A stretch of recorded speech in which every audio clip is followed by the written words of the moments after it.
helping you get real, be healed, and move forward in emotional wholeness, peace, and clarity. I help high achieving women of faith, women of purpose, women who are on fire, making things happen, get real, be healed, and move on and be ready for healthy and safe love again. And if you're a gentleman, you're welcome to as well, because we all need to get to the point where we can trust and where we can feel safe and healthy for love. So if you're catching this on the replay, today what I'm going to talk about are 5 tips on how you can be open again after being hurt. 5 tips on how to be open again to love after you've been hurt. This is really big. This is really big. So, real quick before I get into it, definitely encourage you to subscribe, hit the notifications button so that you can catch my next video, especially for when I go live, right? And all right, so let's dive into this. 5 tips on how to feel better and how to be open again after you've been hurt. And once you've been burnt, it's really hard to trust again. I know what that feels like, right? I definitely know how that feels. It's hard to open up your heart and to be vulnerable again. And because, see, we don't really want to open up. We're private. We don't want to be judged, and we don't want people to see. But the reality is, you're a human being.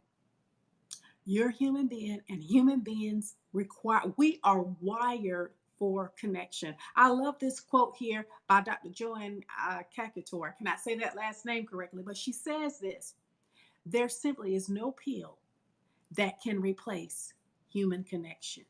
There is no pharmacy that can fill the need for compassionate interaction with others. There's no panacea. The answer to human suffering is both within us and between us. The answer to human suffering is both within us and between us. So we're designed to be relational beings living with each other in healthy community. And see, the challenge after you've been hurt, which is trauma, is really feeling safe again. It's like you got to feel safe in here. You need to feel safe in your body. And see, people don't realize the impact emotional trauma has on you. It has an impact on you just like physical trauma. An example I used the other day, just like if you broke your leg, you wouldn't say time heals all wounds. You would go to the emergency room and you would get that leg set. You're not going to say time heals all wounds and just walk around with your leg limp and broke and twisted and in pain for it to grow back crooked. As it is in the natural, so it is with your heart. And time does not necessarily heal wounds. What will happen is your heart, because of the trauma, will grow back crooked, will grow back a little hard, closed, and not quite as open to the connection that you really, really need. And so you have to get to the point, and I'm going to go into these 5 tips really quickly and I'll be out of here. But you have to get to the point where you begin to feel safe in your body.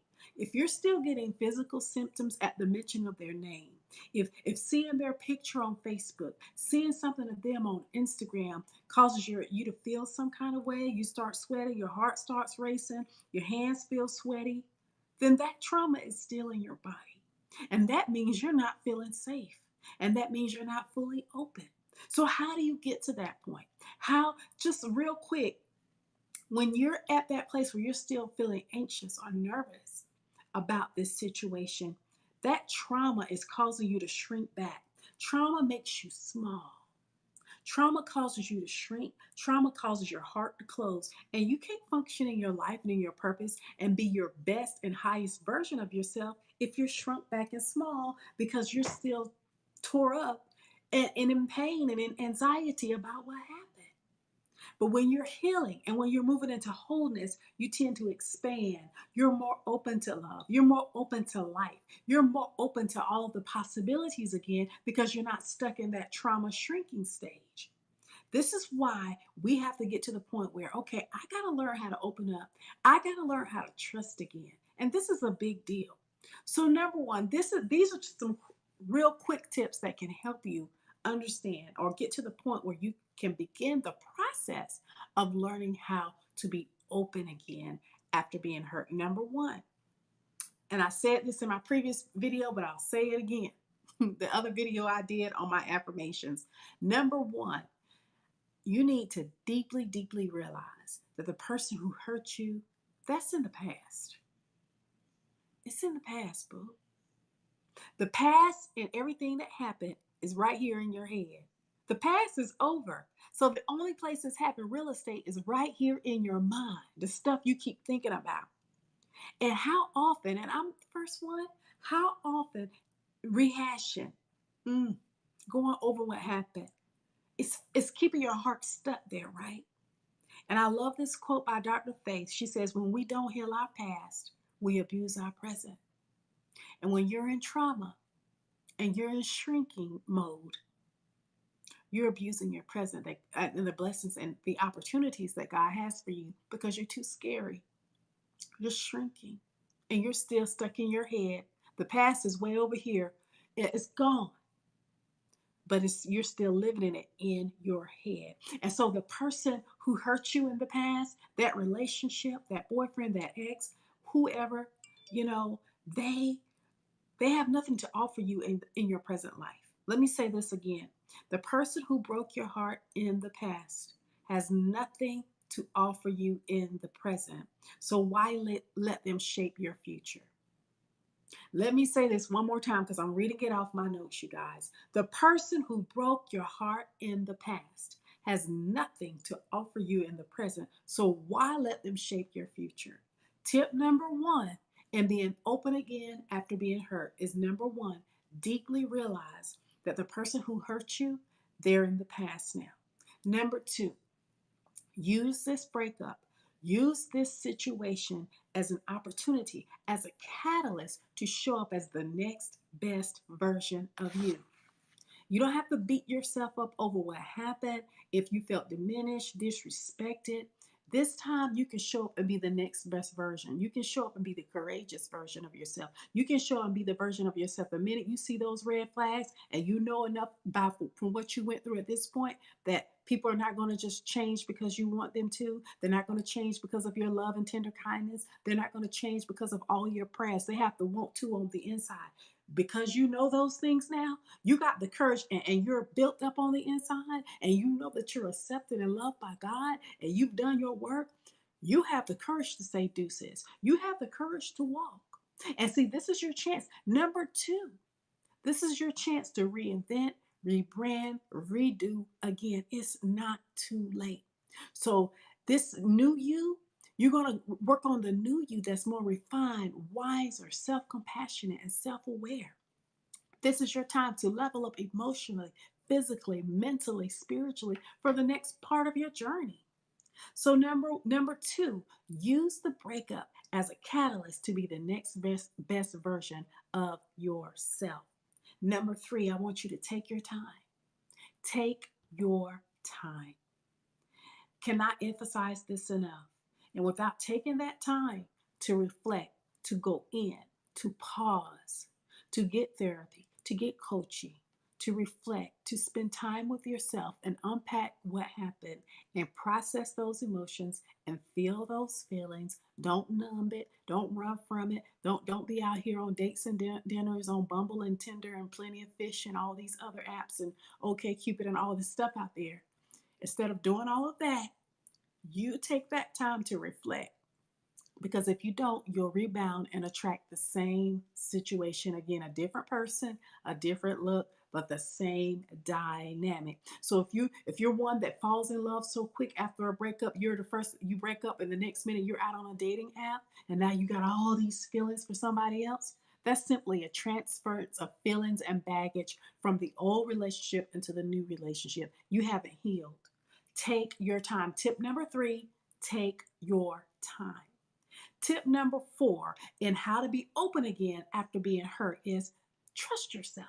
You got to learn how to pay attention to your feelings and learn how to trust your intuition, trust the Holy Spirit so that you don't override the red flags again. And see what happens is once we've been in a dynamic where we see we messed up, that we got ourselves in this toxic situation and we saw that we allowed things and different things happen and we feel bad about how it happened and bad about what we allowed in that situation. And so now we're feeling ashamed and now we're not trusting our judgment anymore. And this is a dangerous place to be.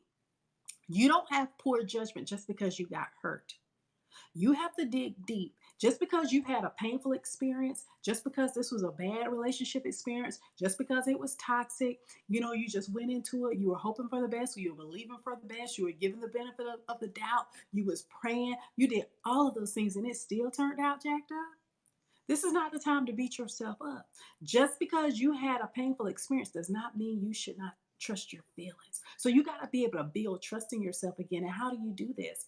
You got to be thinking about, okay, let me look back. This is the time where I do encourage you to look back.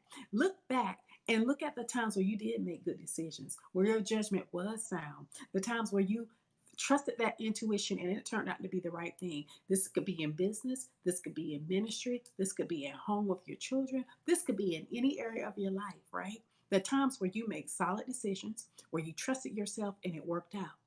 You got a track record of making solid choices. So this is the time to learn how. So tip number 4 on how to be open again after you've been hurt is to number 4, trust yourself. Pay attention to your feelings, be self aware. And even though you may feel bad about what happened, go back and look at the times where you made good decisions. Go back and look at the times where you made wise choices. Because getting where you want to be in life is going to require that you trust yourself. Getting where you want to be so that you can be open to relationships again and not scary about being hurt and not all shrunk back in trauma, you're going to have to learn how to trust yourself. That number 1, if I see those red flags again, if I see certain signs again, I'm going to know how to disconnect quick. I'm going to have courage and self-esteem and trust what's inside of me, know that I'm not being paranoid, and make that sound decision to walk or disconnect from that situation. And so look at your past and look at those good choices you have made. And let that remind you of how strong you really are and the significance of really being able to trust yourself. And number 5, and I'll wrap this up, connect. Do not isolate yourself. This is really, really important when it comes to breakups, when relationships end. The first thing after someone's hurt us and we've been burnt, we want to go isolate. We're going to go analyze it, rehash it, think about it, go inward in a kind of a negative, diminishing way where we're just in this, we're in this space, right? And if you stay there too long, you will isolate. That's not what we want to do. You don't want to sit in a place of negative rumination. We call it the spirit of replay, where you're replaying stuff by yourself, sitting, eating a bucket of ice cream, binging on Netflix and wine and whatever else, indulging in addictions and just doing whatever. That's not where we want to be. And so the negative thought loops that you get in your head that, it impacts your self-esteem and, if you've been hurt, all of that will keep you in bondage to the past. And so you need to be able to communicate with others, share your emotional experiences, get back out there, laugh, not dating. I'm not talking about running out to date so soon. That was tip number 3. Don't take your time. Don't run out to go in dates and dinners and get on Bumble and Tinder or whatnot. No, no, no, no. But what I'm saying is you need to laugh. You need to get with friends and family. You need to get out of your head. You need to stay grounded and connected with other human beings in a healthy way. And don't be isolating yourself, stuck up in a corner somewhere on the bed, scrolling your phone, looking at old pictures of the ex and thinking of all this crazy stuff. That's not healthy. So connect and do not isolate, and don't let yourself get detached from your social circle while you're in this mourning weird space. That's not a healthy place to be. So real quick as I recap, and my name again is Tonika Maria. If you haven't done so, definitely subscribe. For those of you on YouTube, here on Haps, subscribe so that you can stay connected. By way of a recap, 5 tips on how to be open again, open to love again after being hurt. Number 1, realize that the person who hurt you is in the past. Let me say this one sentence. The person who broke your heart in the past has nothing to offer you in the present. So why let them shape your future? That person who hurt you back then, they can't offer you jack squat right now. So why do they take up so much space in your present? And what do they have to offer you for your future? And when you don't fully let go of your past, you are abusing your present. And that trauma is keeping you small and shrunk back. And to be open for purpose and the opportunities that God has for you, your soul needs to be expanded. And trauma makes you shrink back, hide, and you scared of everything. You don't want to do anything. Let that not be you. So number one, realize that the person who hurt you is in the past and do not give them the power to shape your present or your future. Number two, use this breakup as a catalyst to be the next best version of who you are. This is your chance to reinvent, rebrand, be a new you. This is your chance to be a more graduated, refined, self aware, wiser, more self compassionate person than you are now, where you take care of yourself, where you're aware of yourself, where you know what's going on with you know what you need, you know how to wisely steward and take care of your emotional, your spiritual needs. You're not running outside of other people and always running out, out, out, out. You know how to begin to cultivate and know what you need within. So use the breakup as a catalyst to be the next best version of you. Number three, take your time. Do not be a repeat rebounder. Do not run out here for dates and dinners just to get attention and validation. Take that time to reflect. Take that time to go deep. Take that time to just really sit with yourself and sit with God. Get coaching, get counseling, get therapy. Do whatever you need to do. But don't run out on the rebound so fast. And if you're one that falls in love so fast, you break up and then you're out on a dating app and now you're in love again. That's not love. That's not love. That's simply a transference of feelings and baggage from one relationship to the other. And some of us would just repeat rebounded. So, tip number three, take your time. Do not be a rebounder. Tip number four, trust yourself. Learn how to cultivate trust in yourself. You made a bad decision in that previous relationship. You did your best. You gave it your all. It still turned into a hot mess.com.